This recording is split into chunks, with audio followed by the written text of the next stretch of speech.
Hello friends, welcome to Adit Income Tax classes. My name is Adit Agrawal. So today we have to start a new topic, elements of cost and classifications. This is the topic of cost accounting. So today we have to study about cost accounting. So that we have to start. This is the first chapter that we have to start it down. So let we have to start it. In this chapter we have to study about what is material, what is labor, what is expenses, what is direct material, what is indirect material, what is direct labor, what is indirect labor, what is direct expenses, and what is indirect expenses. In this expenses in this indirect expenses, in this indirect all of the expenses, material, labor, and expenses, we have to study also about the overheads. So let we have to start it down. So just you have to see.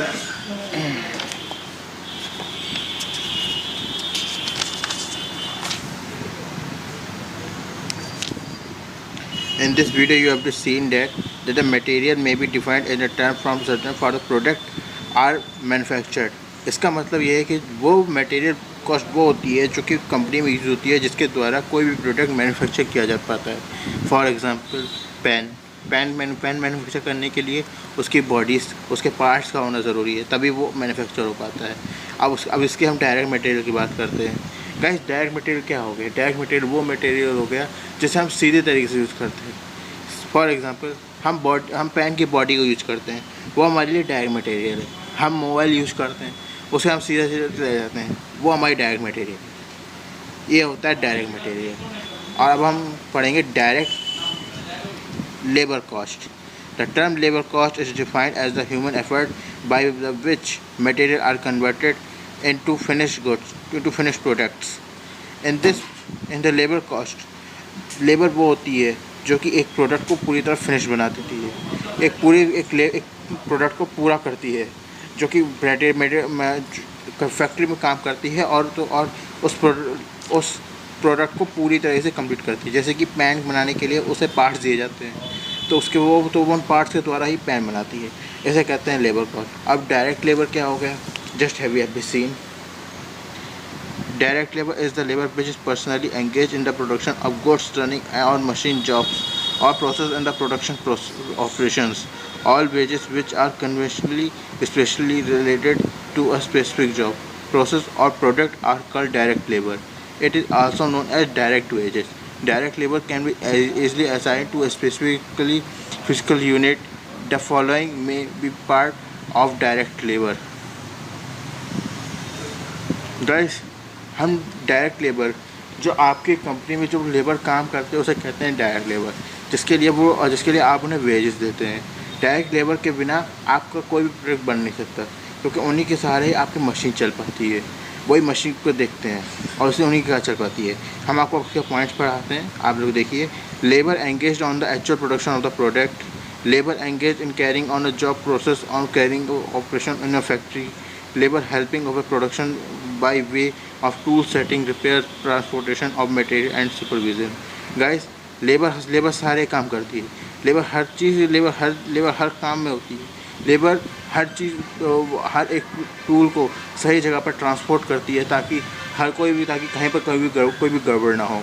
इसके ICMA direct labour veg, इसकी एक छोटी सी definition और है, इसे आप पढ़ लेते हैं.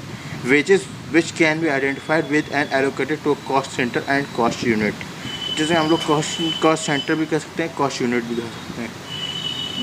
लेबर उस वेजेस को कमाने के लिए कॉस्ट को प्रोडक्ट फैक्ट्री में काम करता है और जिससे उसे कॉस्ट सेंटर और कॉस्ट यूनिट मिलती है.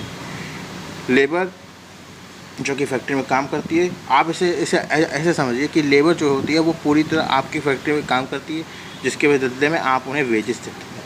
और इनडायरेक्ट लेबर वो लेबर जो काम तो करती है लेकिन आपके नज़र में नहीं आती. जैसे कि आपकी फैक्ट्री में लेबर्स काम कर रहे हैं, वो प्रोडक्ट बना रहे हैं, तो उनके ऊपर नज़र रखने के लिए एक मैनेजर रखा जाता है जो कि सुपरवाइज़र के द्वारा अपॉइंट किया जाता है. तो वो मैनेजर तो वो बस उसे देखता है, वो कभी को आकर देखता है. तो वो इनडायरेक्ट लेबर है. यानी कि इनडायरेक्ट लेबर क्या होता है? इनडायरेक्ट लेबर मतलब जो हमारे काम भी आता है और हम आता भी है और हमारा चला भी जाता है. फॉर एग्ज़ाम्पल, अब जैसे कि इनडायरेक्ट मटेरियल में हम लोगों ने एक चीज़ पढ़ी थी कि इनडायरेक्ट मटेरियल में वो इनडायरेक्ट मटेरियल क्या होता है.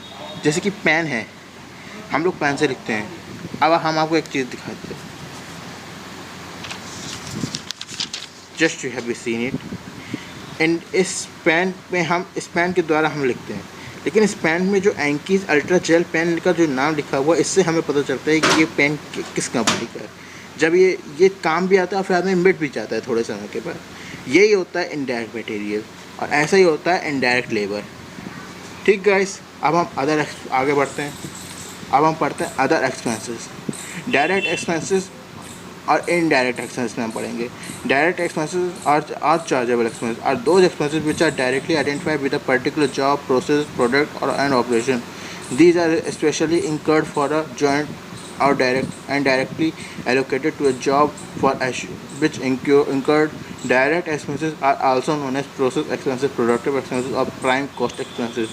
The example of direct expenses can be cost of special mode design and patent for a specific job, royalty paid to lessor for a particular lease contract, cost of patent for a product, cost of operating machine on particular job, higher charges of a special plant, machine or tools for a specific job, fees paid to a supervisor, architect or other consultant specially appointed for a particular job, research and experimental expenses related to a specific work order.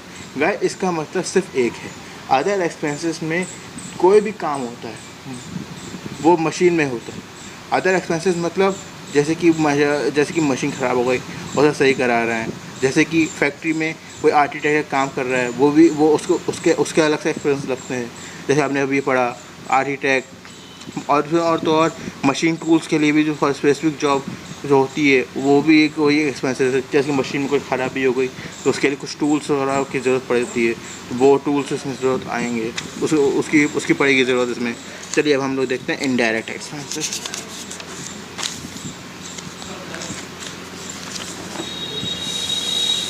Indirect expenses वो expenses होते हैं जो होते भी हैं और हम लोगों को पता भी नहीं चलते।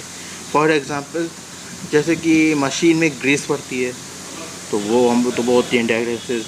इनडायरेक्ट एक्सपेंसेस, फैक्ट्री में लाइट आती है वो होती है indirect expenses. And other so expenses, these are called indirect expenses.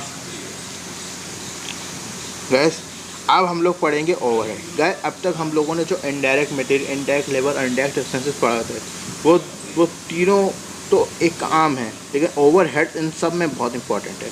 Overheads के 3 पार्ट्स होते हैं, फैक्ट्री ओवरहेड्स, एडमिनिस्ट्रेटिव ओवरहेड्स और selling and distribution overhead.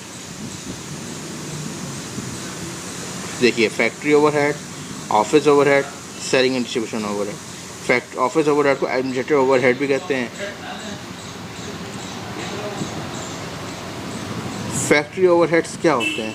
Factory overheads भी बिल्कुल जैसे हमने आपको बताया था कि factory telephone charges, factory repair and maintenance, heating and lighting expenses of A factory, यही सब होते हैं। यानी कि बिजली का खर्चा आना, ये सब फैक्ट्री ओवरहेड्स होते हैं। रेंट, कोई भी फैक्ट्री किराए पे ले रखना, उसका भी आता है, वो भी होता है। तो वो होते हैं फैक्ट्री ओवरहेड्स। अब ऑफिस ओवरहेड्स क्या होते हैं?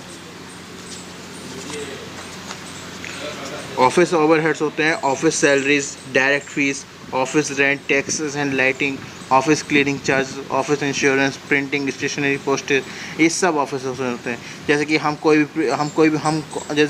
भी प्रिंटिंग कराते हैं तो उसमें भी हमारा पैसा खर्च होता है। प्रिंटिंग में कराते हैं, टेलीग्राम में कराते हैं, लीगल चार्जेस में कराते हैं, पब्लिक रिलेशंस में कराते हैं, ट्रेड सब्सक्रिप्शन और ट्रेड जनरल्स में कराते हैं। ये सब होते हैं office overheads. So today we have to start a new point. Selling and distribution overhead. Selling and distribution overhead कौन से होते हैं? सेलिंग एंड डिस्ट्रीब्यूशन ओवरहेड होते हैं travelling expenses, salesman salary and commission to salesman, trade discount, cash discount, allowed brokerage commission etcetera, sample expenses, branch expenses to catalogue. Selling and distribution overhead यानी कि travelling expense जैसे हो गए, आपने कहीं से गाड़ी हायर करी है कहीं से कहीं जाने के लिए, तो उसके भी आपको टैक्स देना पड़ता है। उसके भी, और प्रिंटिंग, स्टेशनरी, पोस्टेज, इनके भी आपको सेलिंग एंड डिस्ट्रीब्यूशन के लगते हैं। डिलीवरी वैन के एक्सपेंस लगते हैं। Salary, commission, wages and of delivery van operation, ये सब के सब होते हैं selling and distribution overhead. Selling and distribution overhead मतलब सेलिंग एंड डिस्ट्रीब्यूशन ओवरहेड मतलब जो काम हो रहे हैं लेकिन हम लोग को पता नहीं चलते, जैसे कि ये ट्रैवलिंग एक्सपेंसेस का हो गया, डिलीवरी वैंस का हो गया, ट्रेड डिस्काउंट, कैश डिस्काउंट का हो गया, अलाउड ब्रोकरेज का हो गया, कमीशन का हो गया एंड अदर्स एक्सेट्रा। सो अब हम लोग अगला पॉइंट चालू करेंगे जिसमें हम पढ़ेंगे components of total cost. There are four types of total cost: prime cost, factory cost, office cost और टोटल कॉस्ट ऑफ प्रोडक्शन और टोटल कॉस्ट और cost of sales of selling cost. Prime cost जिसमें direct material, direct labour, direct expenses तीनों जोड़ कर मिला होते हैं। फैक्ट्री कॉस्ट जिसमें prime cost plus factory overhead मिलाकर होता है। Office cost it is the sum of total of factory and factory office overhead, it is also known as total cost of production. Selling cost, it is the sum total of office cost, sum plus selling and distribution overhead. Selling price, if profit is added to cost of sales, the resulting amount will be sales price. And this is a graph, so just you have been seen only. This is the main important, as you have to talk about कि जब भी opening stock और raw material, यानी कि देखिए direct material ना दिया हो तो कैसे निकालेंगे। Opening stock raw material, add purchase raw material, add कर दे कैरेज और freight inward, add expenses, less closing of raw material, cost of material consume. उसके बाद अगर कुछ आता है, ये डायरेक्ट मटेरियल निकालने के लिए होता है।